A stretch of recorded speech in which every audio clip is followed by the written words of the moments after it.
Hello everyone! What's up guys? So ayan guys, magmumukbang tayo ng seafood. Ayan, bago yan, pipicture muna tayo, sa selfie muna tayo guys. So let's eat guys. Ito yung calamaris nila guys. Ayan, kuha muna tayo ng sauce ng mai. Sub-sub sa sauce, mai sub-sub.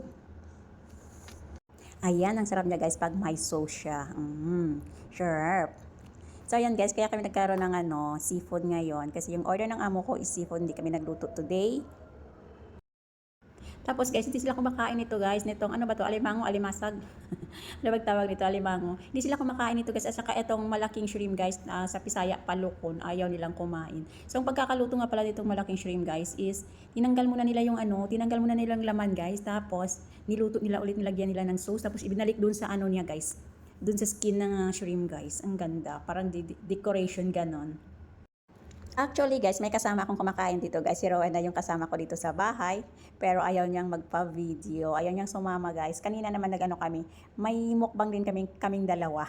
Nung namin, nung tawag nito, lunch namin. Eto din siya. May kasamang mga shells. Ano ba tawag doon? Hindi ko alam. So ayan guys, kain tayo. Sarap. Kailang payat yung guys. Alimango nila medyo payat. Hindi katulad nung kumakain, mataba. Ayan, pero masarap naman siya guys. Mabubusog na naman tayo nito. Ayan.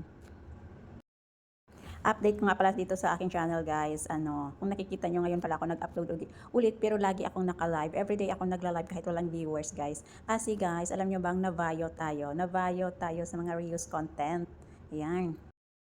Ito nga pala guys, shrimp din yan guys na may yung malalaking shrimp na niluto nila ulit tapos nilagyan ng sauce. Ang sarap niya guys. Hindi sila kumakain, pero yung maliliit na guys na shrimp kinakain nila. Pero itong malaki ayaw na nilang kumain. So kami tuloy ang nabusog guys. Ang dami.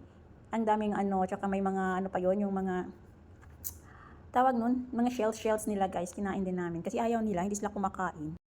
Kaya ayun, busog-lusog na naman ang inyong lingkod. Mas lalo na tayong mananaba ngayon. Kaya lang guys, nag-ano na ako ngayon guys. Nagda-diet na tayo ng konti ngayon kasi medyo lumobo na talaga. Hindi talaga medyo, talagang lumobo na ako guys. Sabayan nila ako kumain guys. Nauubusan ako ng sasabihin guys. Wala na akong maidaldal sa inyo. Ayan, tuloy nabubulol na ako. Nauubusan na ako ng sasabihin. Wala na akong ibang maisip. Kain na lang tayo guys. Let's eat everyone. Don't forget to like and subscribe my channel guys.